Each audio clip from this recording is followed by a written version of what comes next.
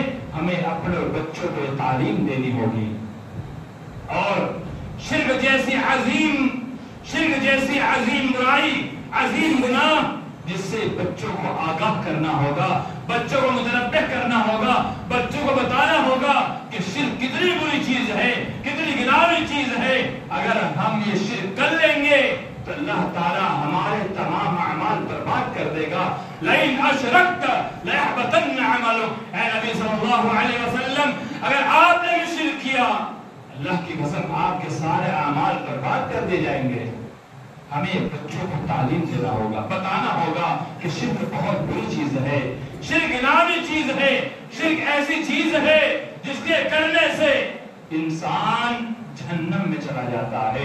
ان اللہ لا یغفر ان یشرک بہ ویغفر ما دون ذلک لمن یشاء۔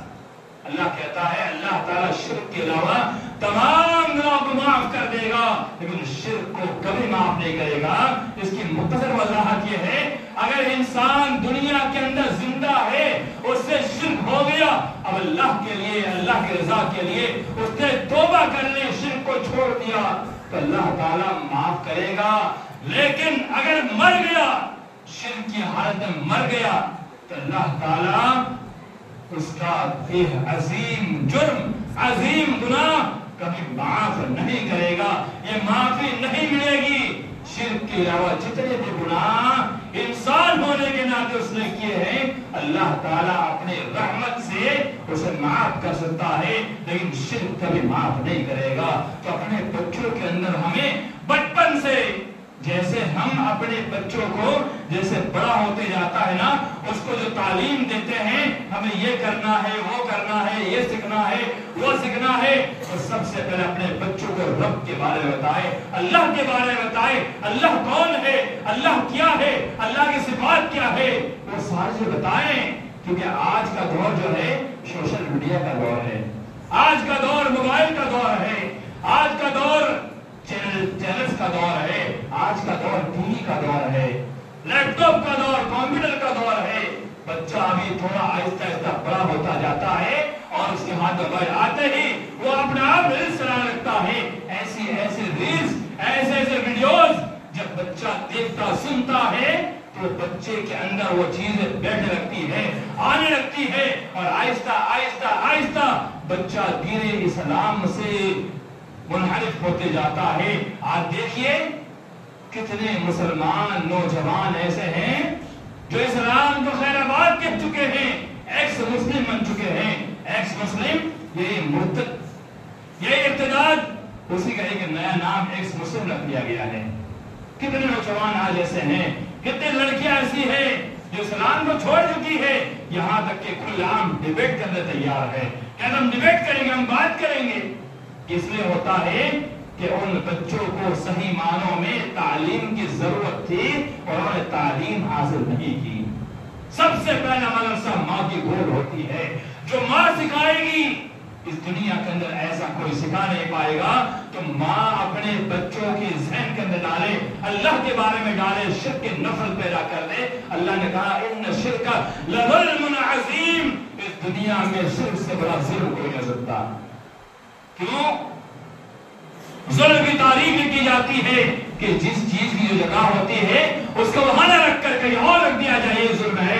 تو اللہ کا حق جو ہے اللہ کی عبادت کرنا ہے، اور بندہ اللہ کے حق کو چھوڑ کر کے وہ حق کسی اور کو دیتا ہے، کسی اور کی عبادت کرتا ہے، یہی شرک ہے اور یہی ظلم ہے۔ جو اللہ کا حق تھا وہ کسی اور کو دیا، یہی ظلم ہے۔ اللہ نے کہا ان الشرک لظلم عظیم، کہ دنیا کا سب سے بڑا ظلم جو ہے وہ شرک کرنا ہے۔ تو بتانا یہ ہے کہ اللہ رب العالمین نے جو پیغام دیا کہ اپنے آپ کو اور اپنے حلال کو بچاؤ، یعنی لقمان حکیم نے جس انداز میں اپنے بیٹے کو بتایا کہ شرک جیسی عظیم برائی، عظیم گناہ اس کو کبھی مت کرنا، کیونکہ شرک جو ہے بہت بڑا گناہ ہے، بہت بڑا ظلم ہے۔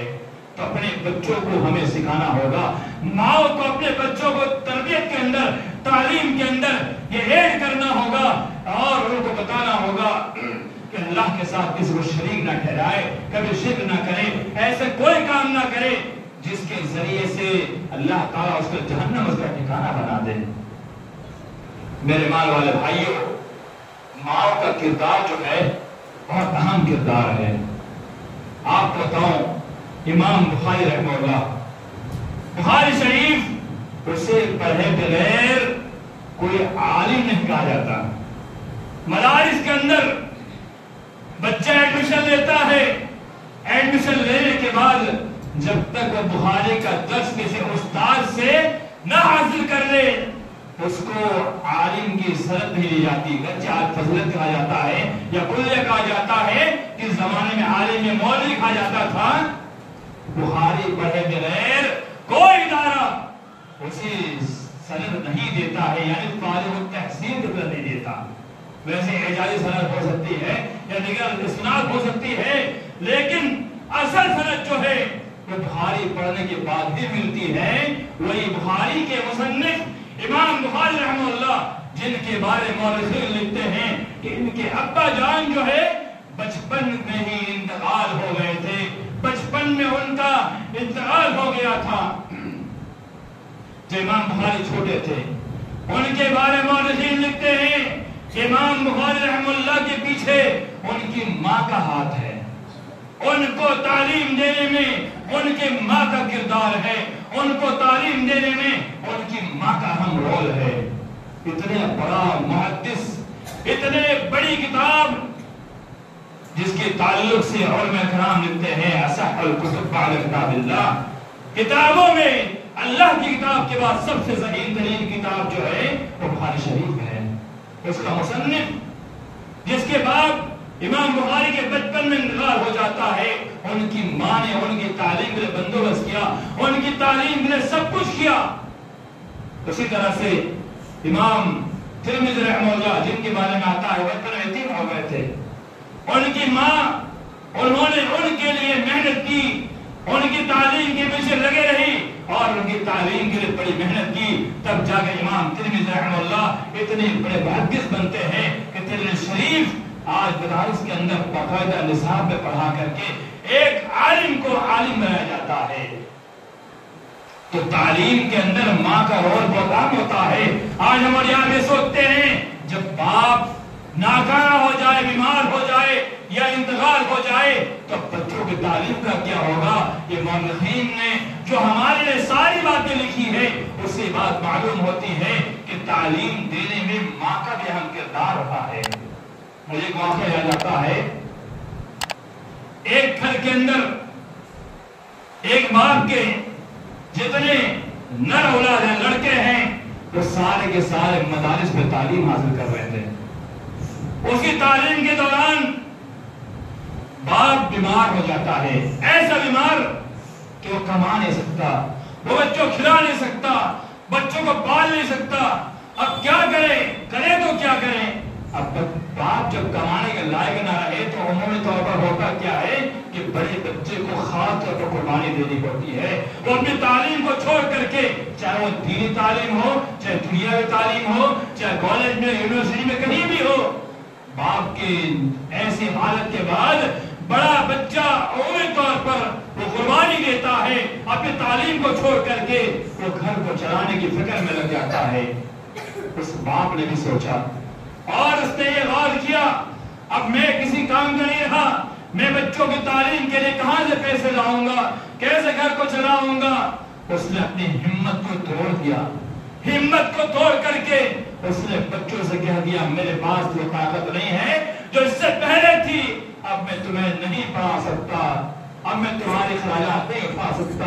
ایک بچہ جب ہاسٹل میں جاتا ہے تو اس کے پیچھے جو اخراجات لگتے ہیں وہ اخراجات اس کو دینے ہوتے ہیں.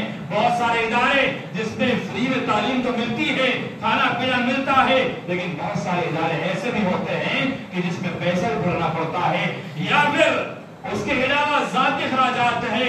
انسان کے جسم کے اندر استعمال ہونے والی چیزیں اور دیگر چیزیں جو ہے وہ ساری چیزیں جو اس کے استعمال کی ہوتی ہے.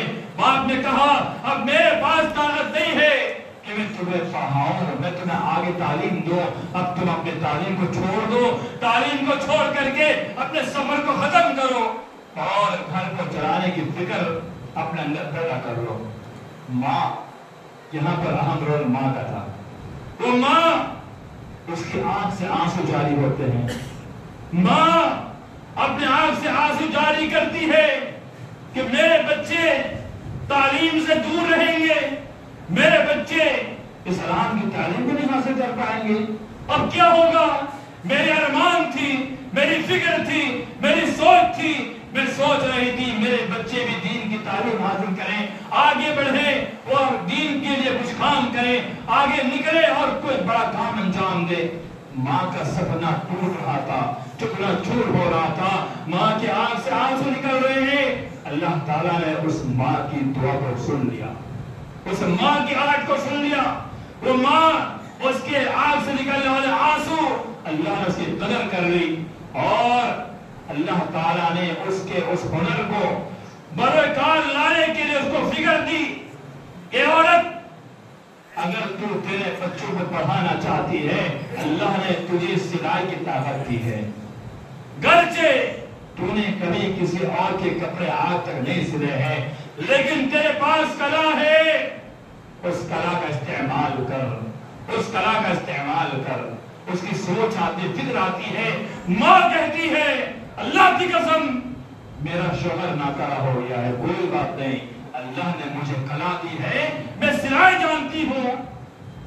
اور اس گھر کے اندر کام کرنے والی بھائی اس سے کہا کہ تمہارے محلے میں جا کر کہہ دینا اس گھر کے اندر آج سے سلائی کا کام شروع ہو رہا ہے.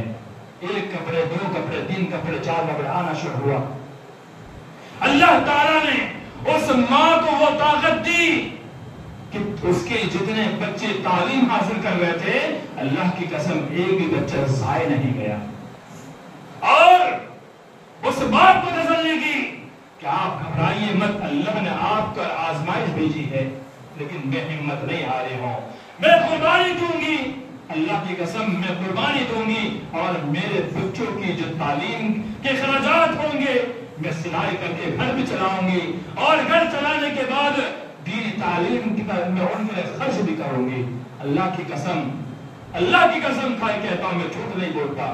کئی وقت ایسا ہوتا تھا کہ وہ بچے گھر سے جا رہے ہیں, مدرسے کو جا رہے ہیں, ان کے جیب میں سوائے ٹکٹ کے علاوہ 1 روپیہ نہیں ہوتا تھا, لیکن اس ماں کے نکلے ہوئے آنسو, اس کے جذبات, اس کی سوچ, اس کی فکر, اس کی دھڑکن جو دھڑک رہی تھی کہ بچے تعلیم حاصل کر رہے, اس ماں نے بچوں کو سمجھایا, کہا کوئی بات نہیں, یہ ٹکٹ لو اور جاؤ تعلیم حاصل کرو, مدرسہ تمہیں کھلائے گا تو کھا لینا, ورنہ اپنا انتظام جیسا ہو سکے کر لینا. بچوں نے ہمت کے ساتھ تعلیم حاصل کرنا شروع. جب بچے گھر آتے ان پر ایک دور پڑتا, باپ کہتا میرے پاس تو ہمت نہیں ہے, میں تمہیں کیسے پڑھاؤں, اب تم اپنا انتظام کرو. ماں روتی کہتی اللہ کی قسم میں پڑھاؤں گی, میں پڑھاؤں گی, میں پڑھاؤں گی.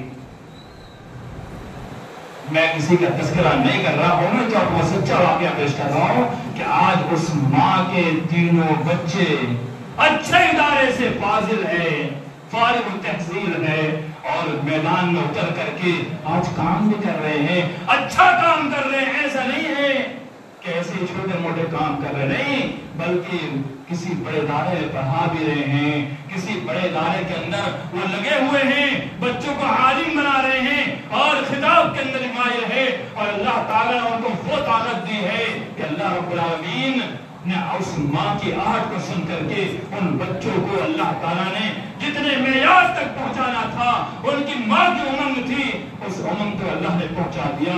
اس ماں کے جذبے کو سلام ہے. وہ ماں جس نے اپنی قربانی کو پیش کر کے اور بچوں کی تعلیم کے پیچھے اپنا اہم وقت لگایا, اپنا پیسہ لگایا, اس ماں نے ان بچوں کی تعلیم کو بیکار اور برباد نہ ہونے دیا.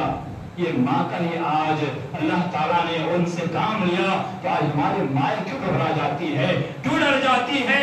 ماں جو چاہے کر سکتی ہے. اللہ کی قسم باپ گھبرا سکتا ہے, باپ ہمت ہار سکتا ہے, لیکن ایک ماں جو ہے اپنے بچوں کے لیے کبھی ہمت نہیں ہارتی ہے. تو ماں کا کردار بچوں کی تعلیم میں نمایاں ہونا چاہیے. آپ دیکھیے آج جو بچے مکتب کے اندر, آپ دیکھیے بہت سارے بچے ہمارے شیخ مکتب پڑھاتے ہیں, آپ ان سے پوچھئے کتنے بچے ایسے ہیں جو نہیں آتے ہیں, چھٹیاں مارتے ہیں, کبھی آئے کبھی نہیں آئے, کبھی آتے تاخیر سے آتے ہیں. یہ کنڈیشن بچوں کیوں ہوتی ہے؟ اس کی وجہ, اس کے پیچھے اہم رول ماں کا ہوتا ہے. ماں اگر باپ کہہ دے کہ بچوں کو تیار کر, ہمیں آج جانا ہے فلاں ریسٹورنٹ میں کھانے کے لیے, اللہ کی قسم وہ بچوں کو ماں اس وقت سے پہلے تیار کر دے گی جب اس کے شوہر نے وقت دیا, اس سے پہلے تیار کر دے گی. تو مدرسے کے لیے, مکتب کے لیے ماں اپنے بچوں کو تیار کیوں نہیں کرتی, کیوں نہیں بھیجتی, وقت پر اسے فکر کیوں نہیں ہوتی؟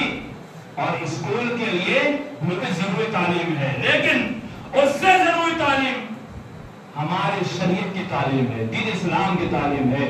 ہم مسلمان ہیں, ہم مسلمان ہیں, اس لیے ہمارے لیے اسلام کی تعلیم جیسے ہم سانس لیتے ہیں اس سے بھی زیادہ وہ ضروری ہے.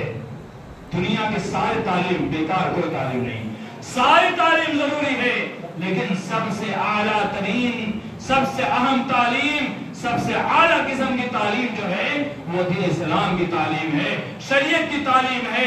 وہ ہر بچوں کو دینا ضروری ہے, لازم ہے, واجب ہے. اللہ کے نبی صلی اللہ علیہ وسلم نے فرمایا طلب العلم فریضۃ علی کل مسلم. ابن ماجہ کی صحیح روایت ہے, مسلمۃ الرجل جو اس کے اندر زور پایا جاتا ہے, مسلم تک کا لفظ بالکل صحیح ہے.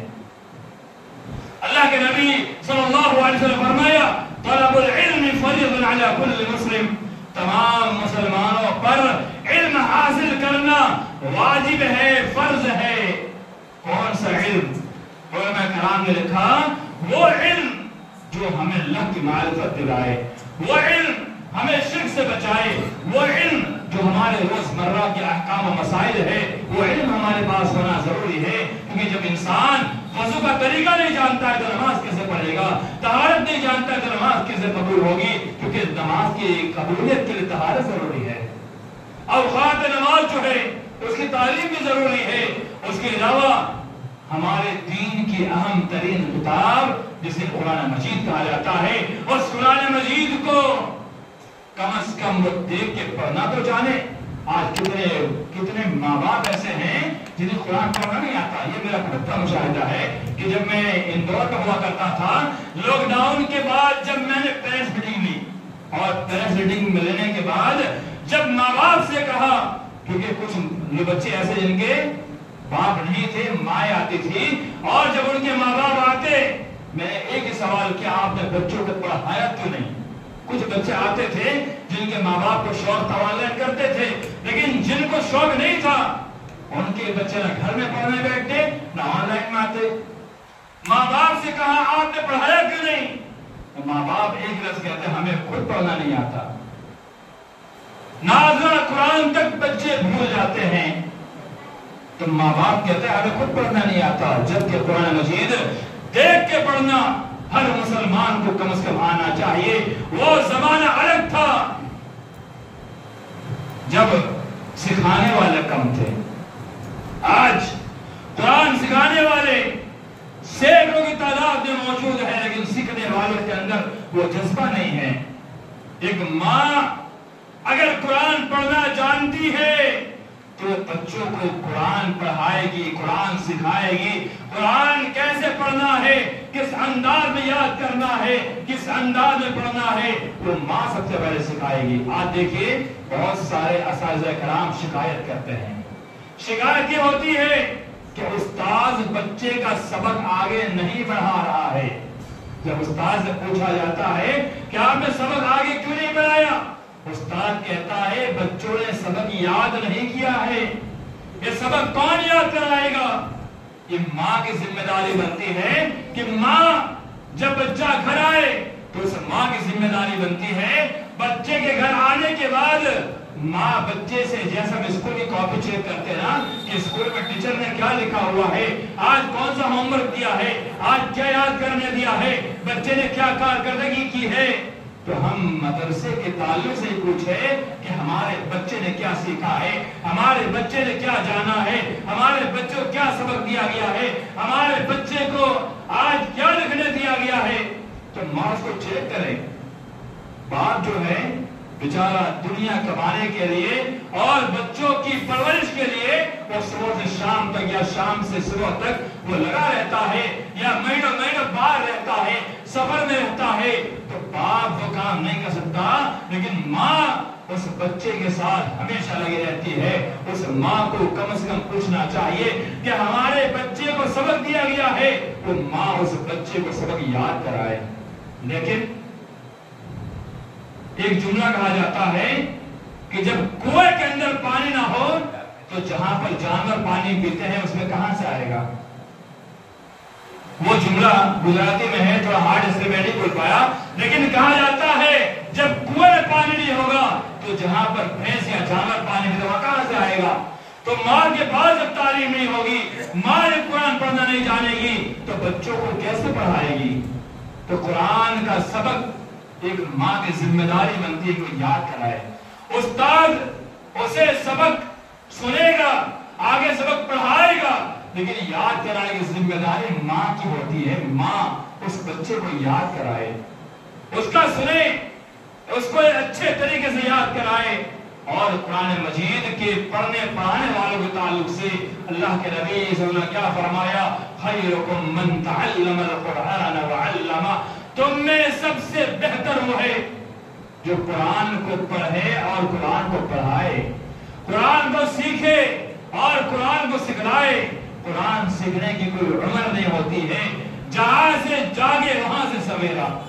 جب انسان خواب سے بیدار ہو جائے تو انسان اپنی اصلاح کر لے اور اپنے معلم بنا لے اور قرآن سیکھنا شروع کر دے۔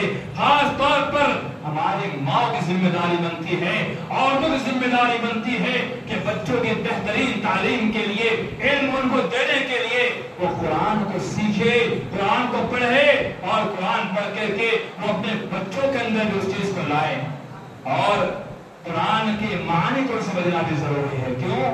اپنے ایمان کو بچانے کے لیے۔ اور قرآن کے نزول کا مقصد جو ہے، اللہ نے کہا شہر رمضان الذی انزل فیہ القرآن ہدی للناس، اللہ نے لوگوں کی ہدایت کے لیے قرآن کو نازل کیا ہے۔ تو ہم تو عربی جانتے نہیں ہیں، تو ہم اگر قرآن کو صرف ہم ایسے ہی پڑھ رہے ہیں، ہمیں کیسے ہدایت ملے گی؟ جو قرآن کو جانتے سمجھتے ہیں، جو معانی جانتے ہیں، مطالب جانتے ہیں، آج ہم دیکھتے ہیں ائمہ حرمین جو ہے وہ روتے ہیں۔ کیوں روتے ہیں؟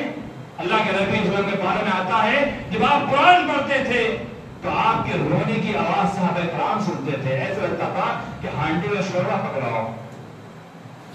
تو قرآن کو سمجھیں گے تو ہم قرآن کو سمجھنے کی وجہ سے اس کی تاثیر ہمیں آئے گی۔ اب دیکھیے رمضان مبارک کے مہینے کے اندر امام صاحب تراویح پڑھائیں گے، قرآن پڑھیں گے، پیچھے سے بہت سارے مسلمان اکتائیں گے، ان کو مزہ نہیں آئے گا، ان کو اچھا نہیں لگے گا، وہ چاہیں گے سورہ تراویح ہو جائے، آدھا پارہ پڑھا کے ختم کیا جائے، دو چار رکوع میں ختم کیا جائے۔ ہم نے تو یہاں تک دیکھا ہے کہ سورہ نبا میں 3 دن تراویح ہوئی ہے۔ سورہ نبا کون سی سورہ؟ اما پارہ کی پہلے سورہ، بہت سارے بچوں کو زبان یاد ہوتی ہے، اس ایک سورہ کے اندر 3 دن تک تراویح پڑھی جاتی ہے۔ یہ حالت ہے۔ ایسا کیوں ہوتا ہے؟ اس کی وجہ یہ ہے کہ ہم نے قرآن کے معنی کو نہیں سمجھا، ہم نے قرآن کے مفاہیم کو نہیں سمجھا۔ جب ہم قرآن کے معنی کو سمجھیں گے، قرآن کے مفاہیم کو سمجھیں گے، حافظ صاحب جو پڑھ رہے ہیں اس کی تاثیر ہمارے اندر اترتی جائے گی اور ہمیں سننے بڑا مزہ آئے گا۔ مثال کے طور پر جب ہم کوئی گفتگو کرتے ہیں، کوئی انسان ایسا آ جائے، مثال طور پر ابھی ہم مان لیں عرب سے اٹھ کر ایک